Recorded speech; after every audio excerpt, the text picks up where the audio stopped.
Hello and welcome to Have a Chat. I'm your host for today's show, Judy Loge. It's so nice to have you back, and I'm so happy to be back.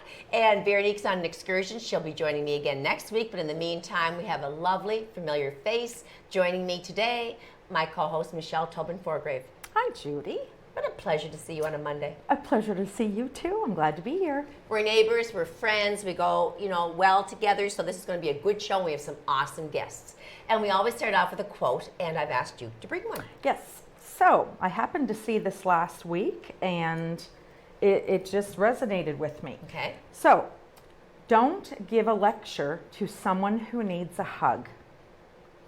And that's by Haley Lynn Gray. So don't give a lecture to someone who needs a hug. And what it made me initially think of was back to school. Okay. And how not only little kids, but the teenagers too. Everyone is, has been off a schedule for, the whole entire summer. Everyone's back on a schedule. It's hard to get back into the sleep routines and the packing the lunches for parents in the evenings and, getting up and getting dressed and getting to the bus on time. And that long day at school for the kids and then getting home. And I can look back to when my kids were younger and, getting home from work and then saying, okay, come on, we need to start homework and we need to get supper and we need to get to that activity tonight. And it was just, looking back, it was so much. Mm-hmm. I think we just all need to relax a little bit. Yeah. And give them a hug. I like that. And I love your perspective on it. And what jumped to my mind was that we are all human and we all do things wrong. Yes. We all make mistakes. We all do stupid things. And we all deserve, and so do other people, deserve lectures at times for doing something that's like, why and how could you do that? But if somebody, for example, backed into my car accidentally, like say you did in the parking lot today, I don't have to lecture you. You feel like crap already. Yes. You feel horrible that you did that accidentally, and I'm like, but rather than, look at it as bridge under the water, which it is, Yep. go over and give you a hug. It tells me that it's telling you that you're forgiven, it's an accident. There's some compassion there and some empathy. Yeah, and, Yep. and it's a win-win because if I growl at my children or growl at my husband or growl at somebody and lecture them and all that, instead of giving them a hug, it's a win-win for me if I don't do that and just embrace them because I haven't used words on them that I regret. Yeah. Right? Yeah. And that's what I take away from that. And I know too, we all, like you said, we all make mistakes. We all lose our patience. We all have a bad day sometimes. Mm-hmm. And the last thing you want to hear is, why did you do that? I know, we know why we did it because we were in the moment, we weren't looking, we weren't paying attention, we were being whatever, distracted. So, speaking of which, I dislocated my finger. If you're wondering why I have tape on my fingers, that happened a month ago. and what did you do? Well, it's still healing, so I have it taped lightly, which my husband, thankfully, can look after me with this stuff. But it was kind of funny because I was going down to the laundry room, and I had a sweatsuit on, and the hem of the leg, the pant leg, was too long. So when I went to hit a basement step, it kind of caught underneath my foot and wouldn't allow me to move forward. So therefore, I did a kind of like a tumble on the stairwell, but about 4 stairs and landed and dislocated my ring finger on my right hand. Oh my It immediately gosh. was excruciating and popped out. But the funny part was my son was there at the time. He said, Mom, I wish I had had a video camera. I said, thank you, Jansen. He said, no, but it was kind of funny, Mom. He said, there you were on the stairs with a banana. I had a banana gracefully in my hand, and I was I knew I was going because I couldn't unleash myself, but I was doing a 360. He said, it was just like, wow, you're on the stairs doing this big spin, and all of a sudden, there you went, boom. But then I got treated. It is healing. It's minor in the big scheme of life. It will probably never be the same finger, though, my husband said. It still hurts. Well, yes, but stiffness and you've injured it, you've torn ligaments, right? So that being said, it could have been much worse. So that's why this. And all I can say is, thank goodness you didn't fall right down and hit your head. Well, this is it. It could always be worse. We have to look at things that way. Yeah. So Jensen did give me a hug. Aw. He didn't say, how could you be so stupid? He didn't say, Mom, your pants are too long. Yes. It's your fault. Yes, why weren't you being more careful? So we are back. I am back after a hiatus. Veronique and the gang had a wonderful show that I watched last week when I was away. Tell me about your summer, Michelle, in highlight. Well, you know what? it was either, for me, it was either too hot, for everybody, it was either too hot or it was raining. Yeah. Yes, it was. It was a really crazy summer that way weather-wise, and it's, Did we have summer is a question. However, I did participate in 2 chalk festivals over the summer, and one actually 2 weeks ago too, which I guess is still summer. So that was, a pretty big thing, and for 2 of those gigs I got paid. So technically, I guess I'm a chalk artist. A real artist. You are a real artist. And I always feel like an imposter because I don't have an art background. I really do feel like I'm not considered I don't consider myself an artist because I don't have a background in art. It's naturally gifted to you. So I did a festival in Moncton. It was Moncton's first chalk festival. It was an international festival. We had 8 Americans come up, and it was amazing. I saw the work. You did extremely well. Participated in one in Sackville, and then last weekend, 2 weekends ago, sorry, Shediac, for the 3rd summer in a row, has it's called Homme Alt. Okay. So the word lobster in French is homard, Homard. Well, the festival is called Homme Alt. Oh, cool. So it's a week-long festival, but during the first weekend of the festival, there were buskers and musical acts, and there were a couple chalk artists, and it was just phenomenal. Food probably around. Oh, all kinds of food. Yeah, fun. Went on some little, just local trips. Like, I went to Halifax, went to Fredericton, went to see my family in Riverview and Shediac, and family is so important. Yeah. And myself, my son, one lives in Moncton, one lives in Halifax. So my husband and I, we decided we were going to do a little getaway. And we did. And we had planned it for a while, and it was time after the pandemic. We had traveled just prior to the onset of the COVID pandemic to Japan.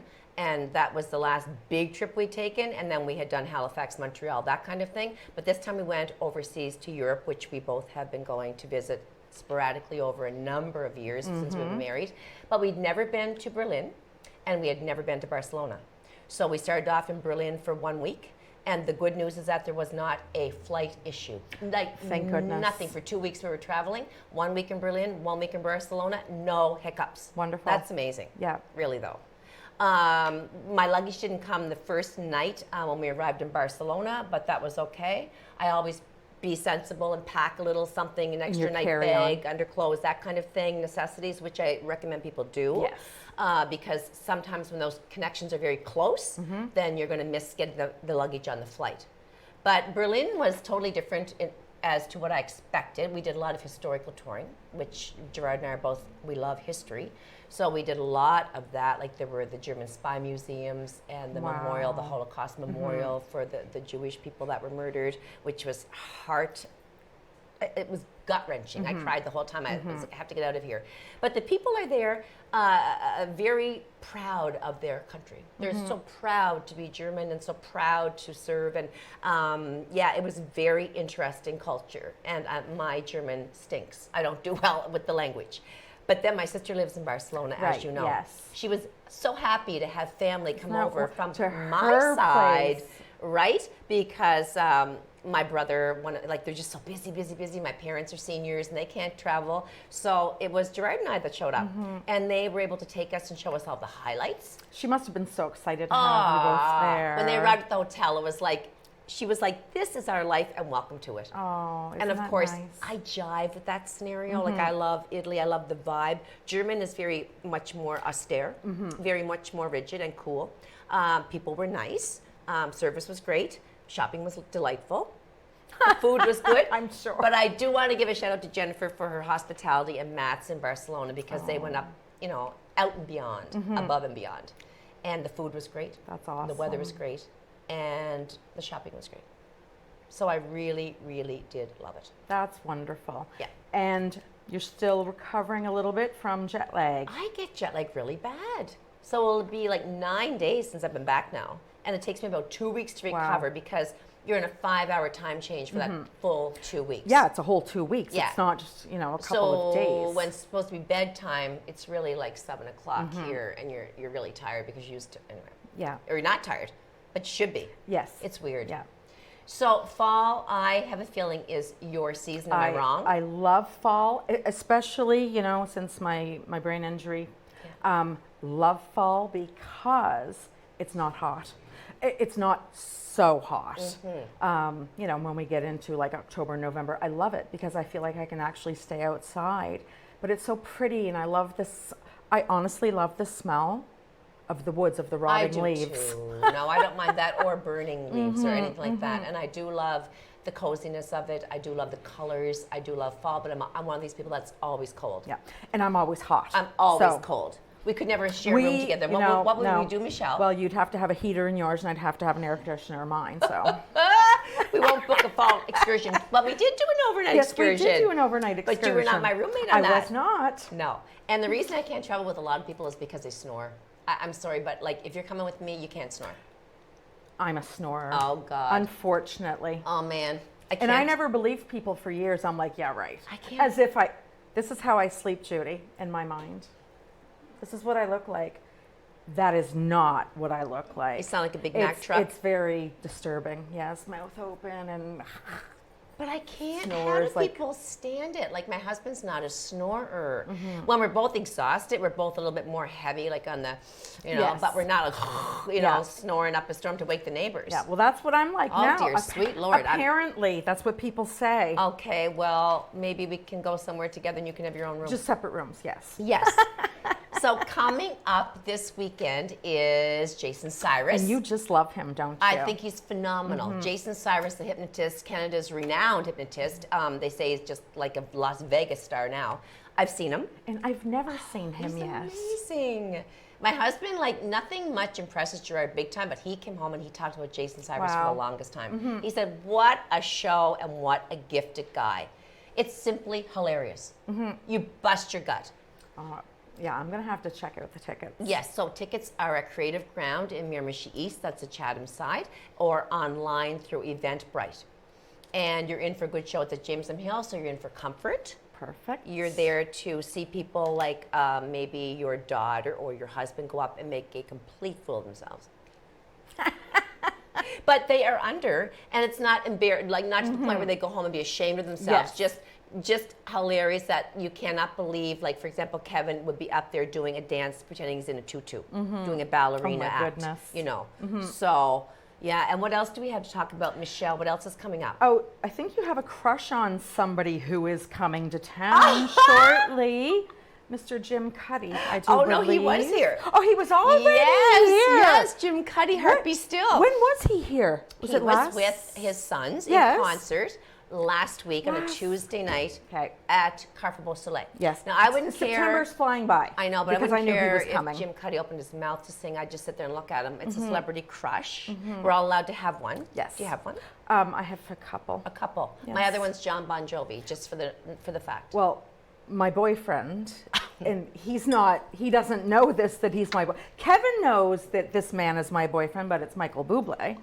He is my boyfriend. I love Michael Bublé. Yeah, he's one of my crushes. The thing about these people is they're so devoted, which is wonderful, to their wives. Yes. I mean, here was Jim Cuddy from Blue Rodeo, award winner, Wall of Fame, celeb. Been playing and doing the road shows for years and years and years. He met his wife in the late 1980s, I think 87, something like that, at Queen's University, where they both were from in Toronto. And they've been together ever since. They have two beautifully talented, incredible sons. Yes, because they performed with him, did they not? They did. It was Jim Cuddy and sons. Wow. So one of the sons is Devin Cuddy, and the other boy is Sam Pauley. And I thought, that's kind of strange, because he's been married to the same woman, so why the two different names? One wanted to be just like his dad and identify as Cuddy, and the other guy wanted to be very unique and go with his mother's name, Pauley. Wow. And his mother is the actress that you may or may not know. I don't like her because she's married to Jim Cuddy. It's not that you don't like her, you're just jealous. Yeah. Her name is Rena Polly. Rena Polly. And I think she's from, is it Riverdale or one of those shows? Okay, and I do not watch that show. So now listen to this. So he wrote a song about his wife that was gone for only 5 days on a trip to New York, and he missed her that much that he wrote a song about missing her. Wow. Yeah, it's kind of depressing. That's sweet. Yeah, it is. But I guess. Does she go on tour with him? Or he just said that when he's a musician and sitting around the home, he's always strumming, he's always singing loud, he's always making music. So for her, it's hard on the head. Right. So he said, honey, why don't you go away for a few days and escape this whole scenario and me? And he said, and she did go with some girlfriends, and I really, after day 3, missed her terribly. and two, because it would be him who's normally on the road. Yeah. It's different when you're the one who's still left home. You know, Kevin went out west for 2 weeks last month to visit some family and his best friend. So I'm the one left home, and I really miss him, and I'm like, I feel like I'm missing out. But when I'm away, I'm like, this is, I think about him less when I'm away than when he's away. You're so busy and having fun. Yeah. I like my space too, though, and so does Gerard. Like, we all need our time away Yes. from our other. Yep. And in order to miss someone, what do they say? How can you miss somebody if they never go away? Exactly. So. And ever since that, Kevin and I have been together, we've been, with work, we've always been in 2 different spots. And Yeah, and like Gerard too, with his schedule and my busy life, we are not stuck under each other's, skin all day long. That would drive me crazy. yeah, it'd be a little bit much. So good. We both have hobbies. We both have our, our interests, and we both like do our thing. And But our independence. And our independence. But it's good to take romantic excursions away to renew that love and dating kind of feeling. With no distractions. With no distractions. Yep. And nobody knowing anything. That's right. So we are back in fall. Do you have any plans for September? Because we're rolling right into fall, which, like I said, is not my season. But are you going anywhere or doing anything? No, basically, I'm No going to big be a plans. homebody from now on. Okay. Yep. Okay, me too. Yeah. I'm staying put. But anyway, folks, we have some amazing guests coming your way. We're very happy that you're back to join us for more Have a Chat. Don't go too far, because Michelle and I really want you to be entertained with the information that our guests are going to bring you. Don't go far. Thank you.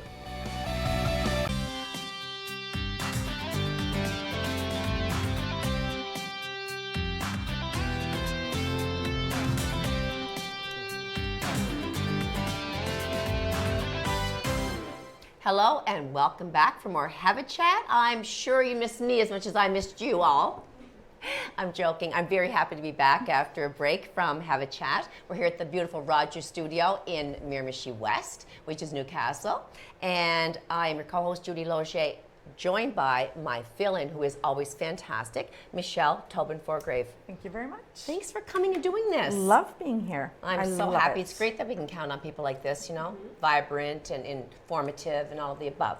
So now we have our first guest on set, a repeat guest. Imagine, you're that good. Her name is Kayla Daigle, and she is a lactation consultant with Public Health Miramichi. Correct. It's quite a job you have. It's fun. Everyone's having babies. Oh my goodness. Babies, Everybody babies. is having babies. So before we get into your profession, talk to us about you and a few things about yourself. Yeah. So I'm married. I've been married for 7 years. My husband and I will be celebrating 15 years together the next month. Yes, we've been together since high school. Oh, nice. So we got married 7 years ago, and we have 2 sweet little girls, a 5-year-old who just started kindergarten. Oh. Yes, and a spicy 2-year-old. Busy ages. Busy. I like that word, spicy. But I can see mom written all over you. Oh like, my goodness, good they mom. keep me busy. We have so much fun. Today, this weekend, one was climbing the walls and the other was making it rain in the bathroom. Yeah, and you have that personality that's vibrant. So you're blessed with 2 beautiful children I sure am. to have Yeah. call you mommy. Yes. Yeah. So you're here to talk to us about Breastfeeding Week, which is coming up, is it not? Yeah, I am. So I guess I fell in love with breastfeeding just about 10 years ago when I started my internship as a dietetic intern here in Miramichi. This is where I did my training. I started at the breastfeeding drop-in. So it's been going on for over 10 years. Once a week, moms get together with the lactation consultants, nurses from public health, and they talk about, if they have questions, and they're just there. It's the most beautiful support group. So 10 years ago, when I was an intern, I was introduced. And from there, I was able to, gain lots of experience with lots of moms who are still having babies, and so we love being able to see them with their new ones. And I did my education from there, and I've been a lactation consultant for 5 years now, actually. I'm just recertifying now, so. Kayla, does that mean that you went to university and became, as far as getting into your field, what would have been the path you took to get to that point? So I'm a registered dietitian. Okay. So I took a 5-year nutrition specialization. Yes. And then part of that was my 40 weeks of internship, which I did here with the dietitians in the city, and they taught me everything I know. And I love that.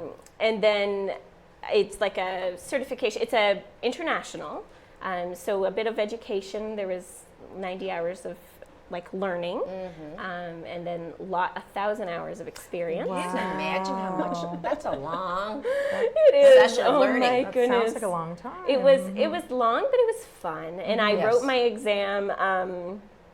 Everly, my oldest, was 6 weeks old. Oh, good Oh Lord. my god! And we were just getting through thrush, and she had a tongue tie, and it was really hard, but really fun too. Wow. So breastfeeding week, because of that, I've become very passionate, and I work with some really gifted lactation consultants. So we're getting ready to celebrate breastfeeding week in 2 short weeks. It's from October 1st to 7th. That's awesome. I wrote this down because it's kind of lengthy, but I wanted to talk about the theme. So the theme for Breastfeeding Month is about enabling breastfeeding for working parents. Correct. Okay, so what would you say is most important for parents who return to work when the baby is young? Oh my goodness. You know what? Breastfeeding does not have to be all or nothing. And I think sometimes it's I have to be away. I'm not going to be able to breastfeed. And I think if the family, if the mother wants to choose to not breastfeed, I think that's 100% her decision. But if she wishes to, the support is there to make it work, because every single drop counts. Yes. And it's not just, health-wise, it's also the connection. That bond. It's that bond. It's being able to relax, and the hormone shift and how it helps mom to relax at the end of the day by breastfeeding. Oh my goodness, as I'm nursing my youngest to sleep, I always get tired because it relaxes me. It's so soothing, and it's a good way to come down from a stressful day. Not to mention saving money. Oh, Let's my just go with the goodness. cost of trying to feed a baby in this day without breastfeeding. I breastfed both of my girls. My first for 16 months. She stopped on her own, and I breastfed my second for 23 months. And I went back to work, I guess it was at 14 months, because I had had Sarah in the summer. And I still nursed in the morning, and I still nursed at supper, and I nursed, in the at bedtime, and just let her. But I mean, I still did it. I couldn't do it you just get accustomed to. It's no longer full time. It's no longer full time, but you do what you can, and like you said, every drop counts. But being on maternity leave and having to purchase formula, I don't know how people would ever do that. It's really hard, With and then it's hard to inflation right now. find it. Yes. Oh my geez. Yes. Right now it is hard to find. Yeah, I think it's getting better, but there was a bit of a formula shortage. Yes. Yeah. When COVID was. Just recently. Yeah. Gosh. Like last year, or even still now. Through the winter, Yeah. up until the spring. I'm not sure. I haven't checked out the aisles in a little while, but and it makes such a difference. And I think when we're talking about breastfeeding past a year, sometimes we have that view of breastfeeding is putting the baby to the breast minimum of 8 times a day, and only mom can do it. But you can pump and bottle feed as well. Some families decide to top up with formula or need to, and I think that's fantastic that it's available. But when you go to work, when baby's 11, 12, 13 months old, it's a different story. We're no longer breastfeeding as their unique soul of nutrition. Right. So we're no longer worrying about keeping up a production, because that's my main question that moms will give us is, well, what do I have to pump while I'm at work? And the answer is no. No. If your baby is old enough and your production is nice and stable, your milk will only produce what you need, right? So if you're used to nursing before work, after work, and all the times throughout the night, like my daughter does, your milk is going to be stable, and it catches up. And I think that's the funnest part. I'll see, like, if I have a week of vacation off and I'm with the baby or they're sick a lot, and then I go back to work and it's my first day without them. Well, I'll feel that my milk production is increased and I'm not taking it anymore. And it just, it goes with the flow. So Okay, literally. it really, Yes, it literally does. So, and I think that's the big thing is returning to work with an older baby. Yeah. Keeping it going, and then you have the virus protection. You have the protection for your mental health. Yes. The protection for your physical. You know, we're talking about breast and ovarian cancer protection, prevention of, and just the connection. Oh my goodness, you talked about it a while ago with kids getting back to school. That it's such a big thing, even for children that don't have a hard time adapting. It's so hard to adapt, and having that time to connect, you know, whether they're back to daycare or back to school, and it's just the connection is so important. Definitely. So with older babies, Yeah, you know, what do you want families to know? to know that they can do whatever works for them. Okay.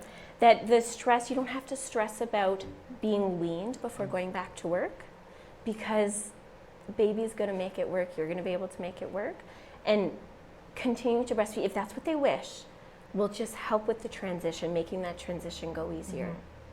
Great. So how can those who are watching the breastfed child support breastfeeding? I love that. Oh my goodness. So depending on the age of the baby, right?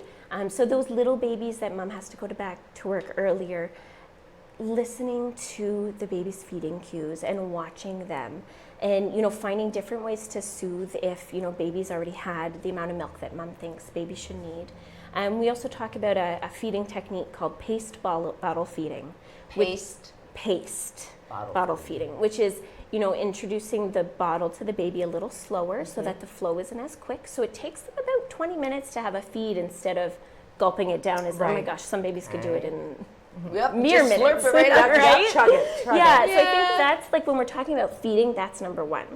And then the number two is just the support, right? And comforting mom and listening, because each family has their own needs, right? Yeah, so I think that's a And big so thing. too, you know, I would say that a lot of moms might pump Yeah, and give that to, you know, the babysitter or yeah, a lot, Grandparents. especially those younger. The older babies, it depends. It depends what the baby's need is, but those young babies when mom has to go back to work, it's often pumped milk. You know, we've had lots of moms that have had to go to work at, you know, when baby's 2-3 months old, or have gone to go back to school, and it's just, you know, knowing those storage guidelines, not wasting anything. Yes. And, you know, the moms, what they do is if they have to be away during a feed is they'll pump yes. to stimulate as if baby was eating. Yeah. Yeah. So do you get a lot of women complaining about colicky babies? Because I can't even, my word at all, so I can't relate, and my heart goes out to those moms who have babies that cry continuously. So can you talk to that, how that works when you're trying to have them latch on, but they're screaming, like how? Well, and it depends, right? Because they have a certain definition for colicky, and a baby has to cry a certain amount of times. But there are some babies that just, they have upset tummies, they have a hard time latching. Okay. We see a lot of tongue and lip ties in the Yes, area. we're going to talk about that. Yeah, and it's a big thing, you know, being able to offer comfort to your baby when they're feeling that way.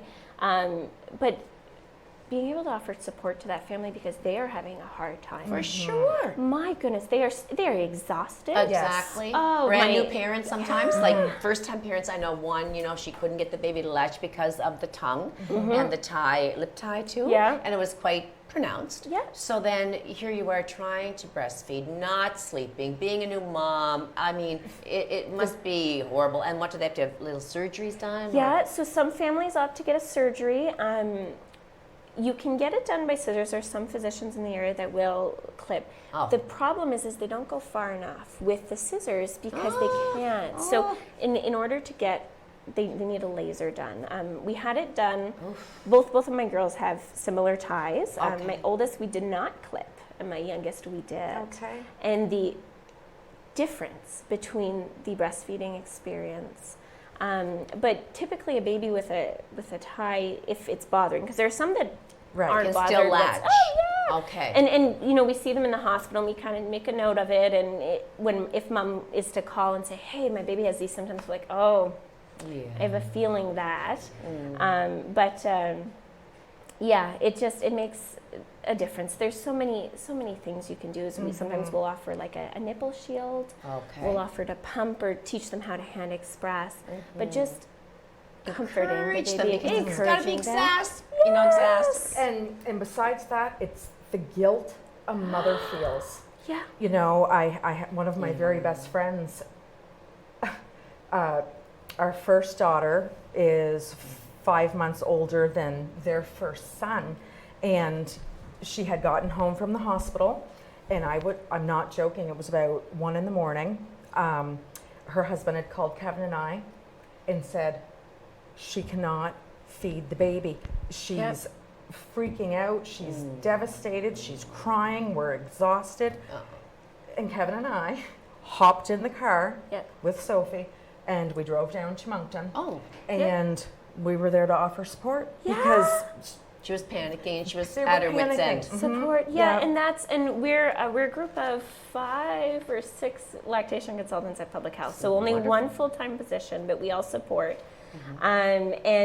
But that's what we do. We're there to answer those questions, and we bounce ideas off of each other because we never know all of the answers either, right? But Because it's hard. I mean, well, especially when you're a newborn mom and you're by yourself, you know, your significant other might be at work. You're home in that house by yourself, your baby is crying. Beyond yourself. You know, it's devastating. So to have that service in our community. Kayla, what is, I've heard of it, I want to know more about it, the Quintessence. Is that it? Yes, Quintessence Challenge. So the Quintessence Challenge is actually a challenge that's offered worldwide. So in Canada during Breastfeeding Week, communities offer this, and what it is a group of moms, breastfeeding moms, get together and they latch their babies on all at the same time, and then we compete with other areas. I did that. It's so fun. Yeah, so this will be my, 6th Quintessence, and I've gone to 10 or whatever like that. Awesome. So very, very fun. We'll be hosting that on October 7th, a Saturday at Creative Grounds, and it's at 10:30. That's a happening place. It is. That's going to be a We're good there gathering. every Wednesday from 1:30 to 4 for drop-in. That's perfect. Oh, that's good to know too. Yep. And what a wonderful way to normalize it. You know, it's not women hiding in a bathroom at a restaurant or a coffee shop or a mall. Exactly. It is normal. Natural. This is how we feed Normal our and natural, children. and we're there to support you, and the other moms are too. Oh, that's great. We have about probably 3 minutes left. Michelle, if you want to throw Kayla another question. Yeah, so you have another exciting project on the horizon. What does that entail? So during Breastfeeding Week, we have one more event, and I'm so excited. This is our first time doing it. We've named it Nourish and Thrive, a wellness event for parents. And it's not limited to just breastfeeding parents, but we'll have Dr. Valerie McLaughlin coming to lead a discussion about self-care. About how to do it for busy parents. And we're going to need her expertise. And then we have Toby DeVoe coming to do a physical activity event. And we'll have snacks and prizes. And we'll be there to play with the babies and keep them entertained while mom and dad sounds listen really to good. Dr. McLaughlin. Yeah. That's great. In the last couple of minutes, what else would you like to share about your profession, about breastfeeding, about all of the lactation experience? Oh Anything? my goodness. I think my number one is just to know where to find the support and to reach out for it. So whether it be with your peers or professionally, you can always call Public Health. We're there every Wednesday at Creative Grounds, 1:30 to 4. Creative Grounds is in Chatham. In Well, we say Chatham. Chatham. It's Miramichi East. Exactly. On Wellington Street, I believe. Wellington Yes. Street, yeah. And you can grab a coffee. A lot of moms come just to chat, but there's always a couple that come in for questions, and they're there to, oh my goodness, it's such a beautiful community. That's right. that the Bonding moms with other create. women with their babies. Yeah, and the babies play. Yes. Oh my goodness, and it's beautiful. And you can have a Exactly. coffee. and you can have a coffee. Yeah. And Creative Grounds something has good this to eat. wonderful thing where you can donate a coffee. right. And some moms that maybe if they can't afford one can have one. They do have that at Creative Grounds, and it's just beautiful. Beautiful, you're beautiful, and Michelle too. So on that note, our beautiful viewers, don't go very far at all because we're going to be coming back with two other lovely ladies. Thank you very much, Kayla, Thank for you. joining us today, and we'll be back.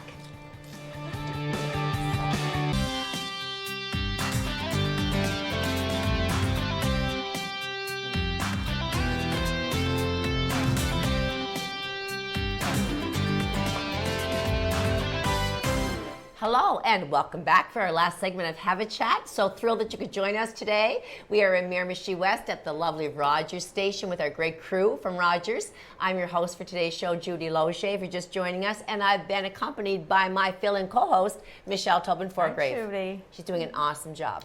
So thank you for coming back to us and our two lovely guests. We have with us today, I'll get my glasses on, Ramba Perchat, who I happen to know very, very well, and she is president of the Schizophrenia Society of New Brunswick. And joining her is Donna Como with the Provincial Office Administration. Welcome. Thank you. Thank you very Nice to be Now, Ramba, here. we go way back, you and I, Yes, right? we do. Friends, Yeah. Rotarians, Long all of the time. above. Our husbands worked together. I loved your late husband. Tell the viewers who don't know you a bit about yourself. Okay, we moved to Canada in 1978. I came here with my husband and first went to Newfoundland and then on to Manitoba, few months stay each place. But when we were driving from through Miramichi, that is when we fell in love with this place. And 1978? yeah, and no, but we went to Newfoundland for Okay, came before that. Yeah, Yes. yeah. And then 1980 we came to Miramichi. 1st of January 1980 we came to Miramichi. First and of January. It's a Wow. long time Yeah. in Miramichi. yeah, and we have been here ever since. And this is a very, very special place and very close to my heart because this is where my husband had his first permanent job. Yes. And this is where I had my 3 beautiful children. No, you had them all here. Yeah. And he was an internist, Dr. Prashad, Yeah. and he was wonderful at his job too. And we miss him still to this day. Yeah, So, Suresh. I get a little bit and, emotional. Yeah, yeah, and So then that's I mean, you know, first home, 3 kids here, and this is where I can say after passing away of my husband, this is where I blossomed from a housewife into a businesswoman. You sure did. A lot of things happened in Miramichi. Nice. Very prominent business owner, and good job on that, Ramba. Proud Thank of you, you. thank you, Proud of you. Judy. Donna, a little bit about your background and yourself. Well, I've always lived here. We actually live in Napa, my husband and I. We've been there for a while, quite a while, I don't like to say. God's country, they call it. Yes, they call it God's country, Napping. and it is. And we actually live in a historic family home. Oh, Oh, beautiful. nice. Yes. We have 2 children. Yes. Our daughter is in Rothsay. She's the vice principal of Rothsay High. That's quite a job. It is. My son owns his own business in Fredericton, Nice. and he caters and he cooks. Oh my gosh, introduce him to me. Nice. Tell him, give him my name. He does. He smokes food. He does southern smoke. Yum. Yeah, and it's got a really awful name as far as his children are concerned. It's called the Doghouse. The dog. The dog The Doghouse. Yes. But anyway, he does well. I have we have 4 grandchildren. Beautiful. The oldest one started high school in KV High in Quispamsis. The youngest one started Garden Creek School in Fredericton Oh, in so kindergarten. nice. So there is quite a spread Yes, there. there Happy is. family. Yes, we are. We Very, are. very We are. lovely to hear both of your backgrounds and all of that. So, very nice to have you here, and we're looking forward to hearing all about the Schizophrenia Society. So, Ramba, can you tell us how you got involved with the society?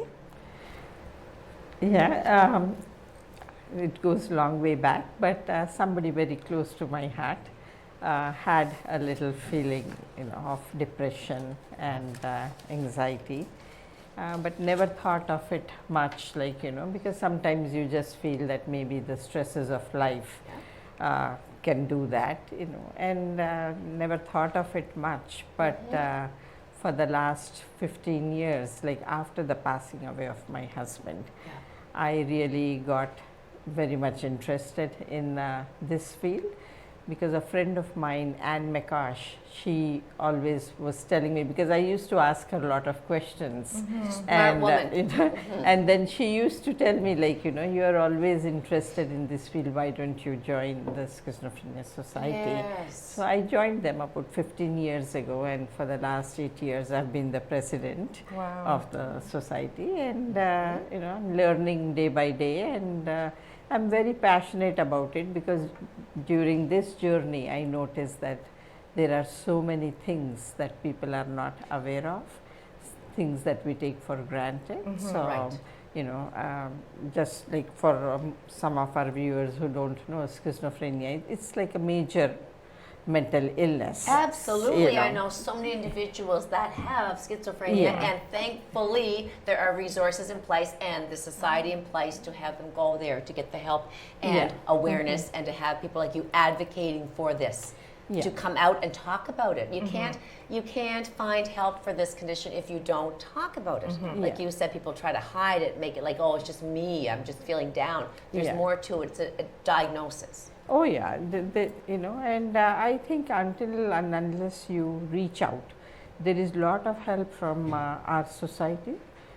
We offer a lot of programs and all, but until unless you reach out, we won't be able to help you. So that's why the viewers pay attention. If you know somebody that you think might be going through something like this, your ladies here can connect you to the right way to get that, to get it found out and how to deal with things and get you on track again.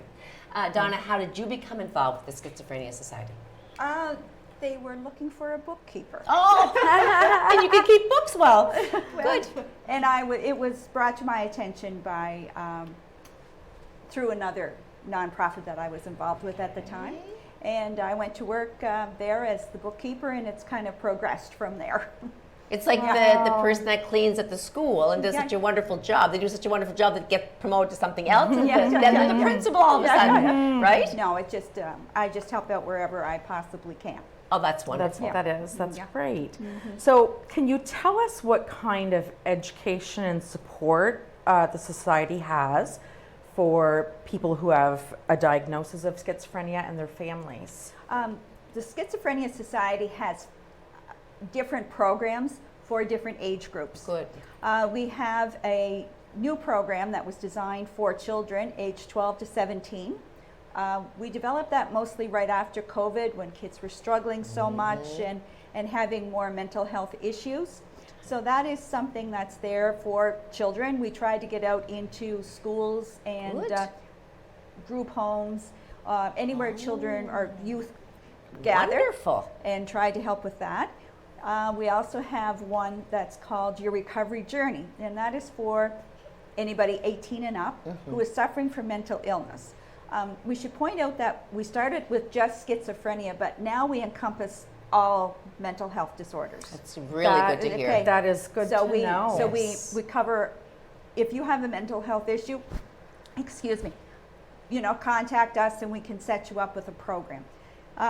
The program that I'm referring to is called Your Recovery Journey, and it teaches people, or it gives education on where to find some professional help. Okay. How to talk to people, because there is a language. You need to learn how to communicate using the proper words. Yes. What triggers are your own individual triggers that might cause you to have an episode. How you can learn to cope with those episodes and bring yourself back into a better frame of mind. We also have one that it's called Family Recovery Journey, and that is for the families and caregivers of the people who are suffering, so that they can support them properly. Our fourth program is called the Chiefs, and when people find that they are in recovery, a lot of them want to go back to work, maybe they want to go to school, they need to learn how to prepare themselves to go back into the workplace or into school. So we teach them skills, workplace skills. Yes. We also teach them how to build a resume, how to talk to individuals, how to handle themselves in an interview, and things that can be expected in the workplace. We try to go into things like that. So we have some good programs. We do have another one that is in the development stage, and that is for the families and caregivers of the youth. So it will complement the youth program. Oh, that's So we're a great. busy spot. When you say that there are all these groups and educational programs which are tremendous, thank you for bringing that to our attention and to our viewers. Who are the people conducting this as far as their experience goes? We have outreach people. Yes. We have an outreach worker for the whole province. Okay. That person has to have a background in mental health. Yes, I was And going it to has ask. to have some kind of a bit of a facilitation so that they know how to talk to people, that they can connect with everybody. Okay. Then we also have one for the Northumberland County. And then that's to lighten the load of the provincial worker because it is a very demanding job. So much so. It's a lot of in-person, so you could be driving to Bathurst today and Woodstock tomorrow, something like that. But a lot of it is done virtually now too. Okay. So, but it's still sometimes nice to have that direct face-to-face instead of through Absolutely. the virtual. Oh, for sure. It's But we prefer to have people with a background, and then of course they have to be trained in our programs. Of course. You can't facilitate the program unless you know it. Are you looking for more people to do that? Or are you happy and content with what you have? Are you looking for people in that field that are trained to do such work as you're carrying out? Right now, we are in a transition with staff. Yes. We are presently looking for both people, but I do believe the outreach person might be filled. But we are looking for someone in the local area. All right. Okay. That's good to know. Yeah. So you know, that's what we are, and that's what we do. So That's we a do lot. reach out beyond Miramichi. Yes, you Okay. Mm-hmm. Okay. So, Ramba, support for families is also so important, Yeah. you know, for parents and siblings. So, why is the Family Recovery Journey program so important? Yeah, that's because, Michelle, like, you know, when a person is in psychosis or suffering with mental illness, they lose that capacity to think. And sometimes they live in a very imaginary world and they might do things that are not very realistic, right? But in old times, like I'm talking 40, 50 years ago, mental illness was a total taboo. Yes. It was looked down upon, right? But then things are changing now and we are more receptive to all Thankfully. this. Yeah. And in these instances, the person who's suffering, you know, he needs a lot of help. So there was a program that was developed by Schizophrenia Society of Canada, and it is called Family Recovery Journey. So this is mostly geared towards helping out a person who is living with mental illness. But lot of times, like, you know, as a lay person, like if somebody is suffering with mental illness in my family, I won't know how to cope with it, how to deal with it. So this program teaches them how to identify the signs, the triggers that yes, you are not behaving in a normal fashion. Like for a normal human being, we are all used to getting up in the morning, go through our morning chores, brush your teeth, have your bath. Like we do everything. We want to dress up properly, we want to go out to work. But sometimes when you lose that capacity to think, you don't want to get out of the bed, you don't want to brush your teeth, you don't want to do anything. But these are the times when the family can look for the triggers and say, okay, something is not right there. So they teach them how to deal with the situation and how to, like, you know, they kind of know about the illness itself. They are taught, like the rest of the family. Right. It could be family, caregivers, friends, relatives. We all play a very important part when it comes to supporting a person with lived experience. Everyone can be there to exactly. support. They can all show their support, like, you know. Perfect. And a lot of times when a person is going through grief and loss, or maybe being ridiculed by others and all, that person loses his self-esteem, right? So this program teaches them how to kind of recover from Build that, themselves you know, up again. and help the family understand too. Like if somebody has done something wrong, instead of jumping at that person and saying, well, you did something horrible. Okay, why did he do it? What triggered it? You know, and how can we help them? And that comes back to our quote, you know, don't give a lecture when someone needs a hug, you know. That's right. So, Come full circle today. so knowing what, Yeah. you know, what to expect, or, you know, what those signs are when someone is experiencing schizophrenia or another mental illness, Yeah. you know, as the you know, as the support person. Yeah, that's really important. Yeah, Really and- quickly, we're about to wrap up. We have to talk about the Walk of Hope coming up. The Walk of Hope has been a long-standing event with the Schizophrenia Society. However, with COVID and the last couple of years, it has been discontinued. Excuse me. We're reinstating it this year. Good. It is this Saturday. We don't have a rain date because it's not going to rain. That's right. No rain. No rain. Wear a hat, wear a hood. Wear a hat. It's going to take place in 3 cities in the province. Miramichi is at James M. Hill Track. It's going to start at 11 o'clock on Saturday morning. If you would like a pledge sheet, just contact the office, 506-622-1595. Maybe one more time for that number. 506-622-1595. Perfect. And we'll arrange for you to get a pledge sheet if you would like to. We accept donations. It's also going to take place in Moncton, starting at the same time, 11 o'clock, at the Centennial Park near the picnic tables. Nice. And in St. John, which is, we were so glad to have St. John on board this year. It's going to take place at the Phoenix Dinner Theater.